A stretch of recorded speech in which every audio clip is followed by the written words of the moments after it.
This is 7 National News, and in our top story, His Highness Sheikh Saud bin Saka Al Kazmi, the Supreme Council member and ruler of Ras Al Khaimah, has pardoned all construction violations that were committed before the 2008 construction law. According to news agency WAM, the chairman of the RAK municipality, Mubarak Ali Al-Shamsi, said in a statement that the vision of the ruler of RAK aims to provide better services to citizens as well as educate them about the negative effects of violations. He stated that offenders would be pardoned within a one-year grace period from the date of issuance, reiterating that the decision aims to remove random construction additions to buildings in residential areas, which were added without a referral to the competent authorities. He added that those who fail to comply within the one-year grace period will receive fines. The US has cut the visa processing time for Emiratis into the country, and instead of waiting up to 6 weeks, Emirati applicants only have to wait a week during quiet times and 3 weeks in peak season. Christine Harold Aluyen, the Consul General at the US Embassy in Abu Dhabi, was quoted as saying that once an entry visa has been stamped, most Emirati applicants can travel at any time to the US until it expires. They are not restricted to travel within a certain period. Additionally, completing the forms at the embassy now only takes 75 minutes, and an interview appointment can be arranged in just 3 days. The UAE is the first country in the region to implement the new consular system that was introduced back in January as a part of a US State Department plan to ensure uniformity for travellers from across the world and to reduce fees. The rest of the GCC is expected to follow suit in 4 or 5 months' time. The number of US visas issued to UAE citizens rose from 11,716 in 2003 to 54,349 last year. And 92% of Emirati applicants this year have submitted their applications online. Public transport in Dubai is set to double by 2030, and the economy is set to grow by 3% this year. That's according to His Excellency Mata Al Taya, the chairman of the board and executive director of the Road and Transport Authority. His comments came at the opening of the UITP, International Association of Public Transport Congress in Geneva, Switzerland, where the RTA picked up the Business Model category UITP Award for the Middle East and North Africa.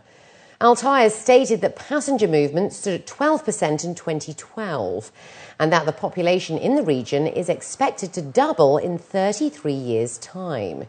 He stated that the infrastructure of transport is the prime mover of the economy and is an essential ingredient for the success of any city. He added that Dubai is one of the safest cities worldwide, where 96% of its population enjoys security and safety. And the traffic safety level in Dubai is also among the best in the world, with 3.5 deaths per 100,000 population. Emirates National Oil Company and Emirates Petroleum Products Company have lowered their diesel prices by 20 fils a litre across all of their service stations. The move was made effective from Saturday, and according to a statement from Enoc, the new diesel price is 3 dirhams 50 per litre, down from 3.70. Officials stated that the revised price is in line with international price trends for crude and refined products. They added that the price decrease will have a positive impact on the overall economy and is expected to benefit the manufacturing sector and other supply companies that have large fleets that use diesel. Around 300 people have been arrested in Sharjah in one of the Emirates' biggest crackdowns, according to recent reports. Police confirmed that hundreds of men were arrested when 2 labour accommodations were raided in Sharjah's industrial area, and most of them were from Asian descent who have violated residency laws.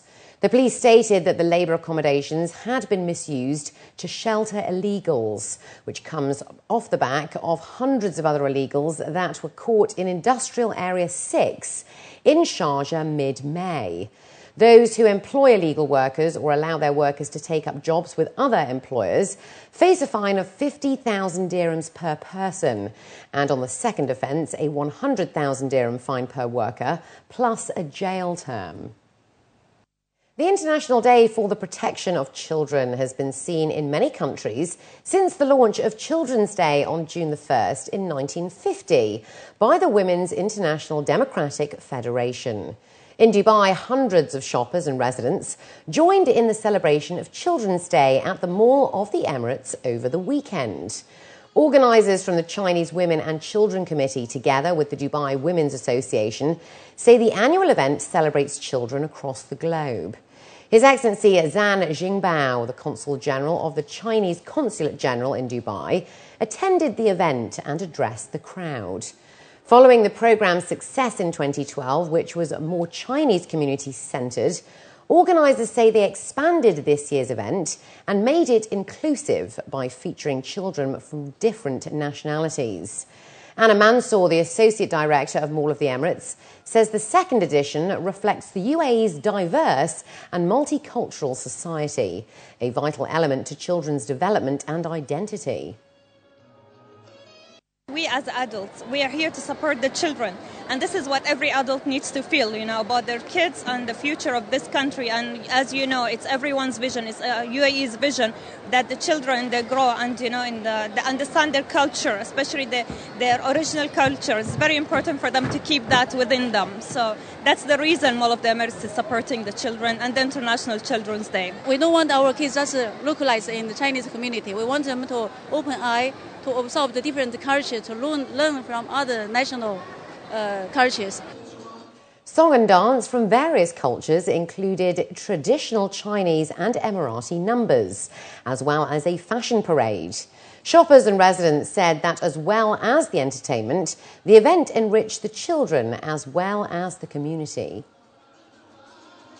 This is the future. This is the time for them to enjoy themselves. If they don't know what's going on for them in the future, we will not even give them the chance. My kids, they are celebrating. They are part of that whole festival that they're doing it. But I give them the chance for them to understand what's going to be happening for them also as well. So I think it's their opportunity. I think they're right to do that. I think we're giving them only the chance that they're having it now. Children are the power of the future. We definitely have to dedicate some time to watch them, to encourage them perform. And it was a very nice initiative from the Mall of the Emirates to welcome such an event. Jebel Ali Port has won the award for Best Seaport in the Middle East for the 19th year in a row now. DP World's flagship was voted the best seaport Middle East at the 27th Asian Freight and Supply Chain Awards out of 4 ports from the Middle East, including the UAE, Saudi Arabia and Oman. The awards involve decision-makers in the industry who take part in an independently verified nomination round, followed by a voting round. The winners are then chosen by readers of Cargo News Asia, voting for the best performing companies across a number of categories. Jebel Ali Port handled 13.3 million 20-foot equivalent units in 2012, and the development of a new 4 million terminal will increase the total handling capacity to 19 million TEU by 2014. And finally, looking to other news now, the Dubai Dance Academy showcased a select group of ballet dancers from France and Japan as a part of the Dubai Dance Academy annual performance at the Madinat Jumeirah's First Group Theatre on Saturday evening.